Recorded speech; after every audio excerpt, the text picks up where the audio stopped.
misconception about me with the whole weed thing. But like looking back on this, like bro, like that's what I did. Like, when I was playing football, I smoked, bro. Like I was even before the games, I smoke, and I'll go out there and run for 150, 2 tubs. In the like, NFL?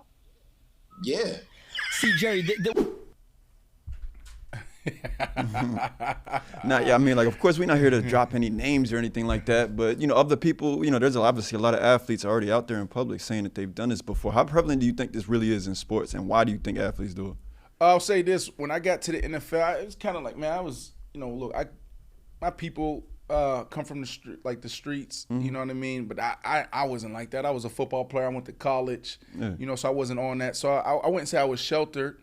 But I was so focused on just being an athlete and what they used to tell us, right? Like just train, work out, stay away from drugs, those type of things, right? Mm-hmm. So like I never dove into it. Not saying that other players did or other guys did when they were in middle school, high school, college, whatever.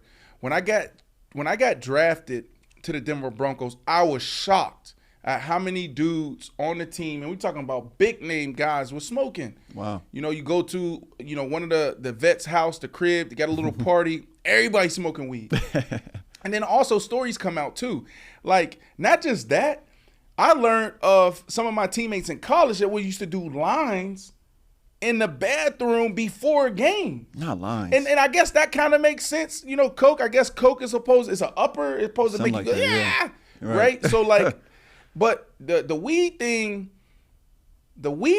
is like, damn, like how you do that? Like, because a lot of times when I see people smoking, it's kind of like like a recovery thing, right? slower. And it's after practice maybe or something. Yeah, like it's more used for recovery as opposed to before. So once I got into it and, I start being exposed to more, you hear these things. You had Marshawn Lynch just sit down with Peyton Manning and say he used to take 2 shots of Henny before games. Yeah. That's 2 shots. I think there's other guys, Corey, that said they used to drink before games or take shots.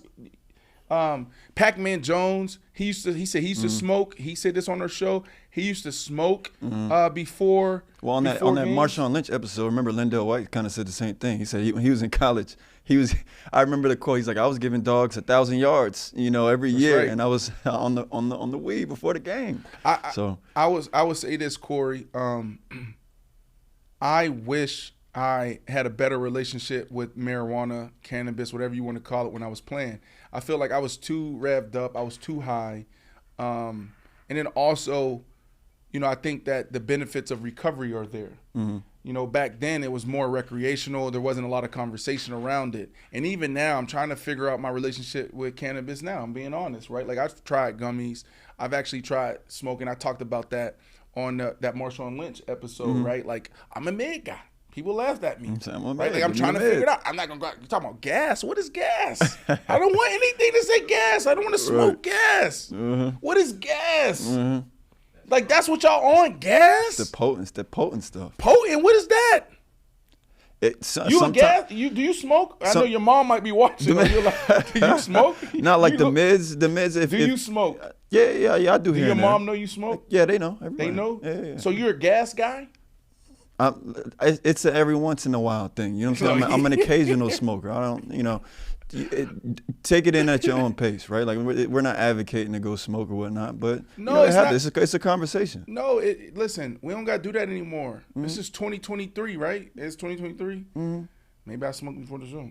It's 2023. Yeah, we can't talk about it. No, we got to talk about it. KD, he talked about it on my next guest, David Letterman, like how he smokes and how he smokes before games. Like this is a real thing now, Woo. Yeah.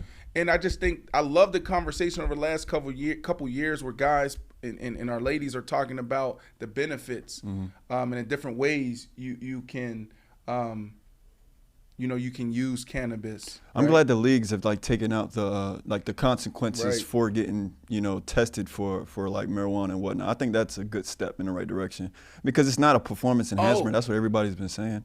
It's not a performance enhancement. I think it should be up to the athlete. That's right.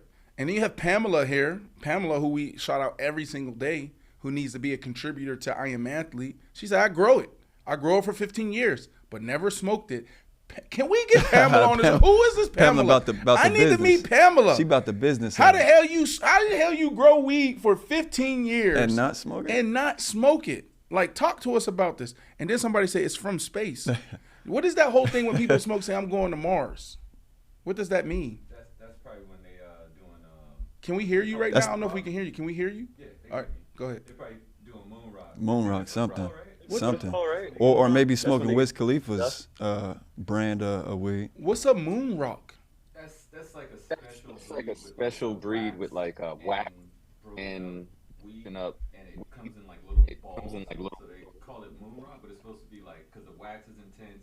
You got like multiple. Oh, you know. Yeah. Oh yeah. Oh, so yeah. Woo out west. Woo out west. Woo out west. Yeah, Woo out west know his stuff. Yeah. But no, it's just a more intense. It's like, think of it as going from beer to a spirit. So it's a lot stronger. It's gonna get you on your ass a little bit more. You know. Woo is the expert. Woo know his stuff. Woo is the expert. Keep teaching me because I'm trying to figure it out. I'm trying to figure it out. I got you. Ain't nothing wrong with me. Ain't nothing wrong with mids. Everybody gonna be on the side. Right, exactly. No, but the truth is this. That's when I knew where I was off. Right, where I was. Because you were in Denver. Well, yeah. Was it legal there too then? Yeah, but I wasn't. I was barely. No, I was drinking. I was just drinking back then. But when I got traded to the Miami Dolphins, it was just the Miami Dolphins sucked. Okay. And so I found myself at night sometimes like having a glass or two of Hennessy. And I'm like, damn, it's 100 degrees outside and it's November. And then I got to go out there practice, dehydration. And if you dehydrate, you can pull a muscle. Yeah. So I was like, I can't do this, right? But I was stressed as hell. And the alcohol was making me feel cool. And I was like, you know what? Let me try weed. And so I went out there and I smoked. And when I smoked, like I was starting to connect with feelings and emotions that I didn't even know was there. I started like rubbing on my wife's face, like, oh my goodness, you're so beautiful. Like, you're beautiful, but like to come home every day, like where I was there back then mentally, like I ain't come home, oh my God, you're so beautiful, all that. You know what I'm saying? Maybe once a week, baby, so beautiful, going out on a date night, beautiful. But just on a regular day, like just literally one day for like 30 minutes, I smoked. Actually it was date night. And I sat there and started rubbing on her face for 30 minutes, like, 30 so minutes. beautiful. So you really feel like you're more in tune with your emotions? Oh my goodness. I was like, it was good. And then I don't know, like after like a year of doing that, I just stopped, right? Like I went to McLean, where I was in an outpatient program. Y'all know I talk about mental health all the time. And I actually learned the skills and tools. Because a lot of times people are self-regulating or are self-soothing. What is it called? Self-medicating. There we go. Self-medicating to get through, like, getting through shit that they need to deal with, right? So some people out there may be drinking, smoking, and they have a bad relationship with it. And what they really need is talk therapy. What they really need is to go through a program, right? And so when I went through that program, I started feeling good, you know, and I never did it again. Then at the end of my career, when I was in Seattle, being in Seattle out west, right? Like I got a pen and I tried some gummies, and I was like, that was cool for a little bit, and I stopped. And then one day, like building this company, I'm sitting at home stressed the hell out. Like it might have been right at the end of the pandemic or whatnot. And I'm like, why the hell am I sitting here stressed out, all anxious? Why don't I try this pen? I got this damn pen that's been sitting here for 2 years. So I go hit the pen, and you know, that was cool for a little bit. And now I'm like, you know, let me try to figure out this, what do y'all call it? No, I ain't trying no moon rock. I ain't doing the moon rock. Don't do moon rock. Why you trying to put me on moon rock? Nobody want to smoke no wax. No, like I never done the moon rock. Sometimes that's what the pen is. The flower. That's what it's called, flower. Oh, the flower, yeah. Cannabis. Right. Yeah, I don't say I like that. I'm trying to figure it out. Are we gonna get banned? Can we get banned? Can we get thrown off of YouTube for talking about marijuana? No. No. Right. There's literally shows centered around it.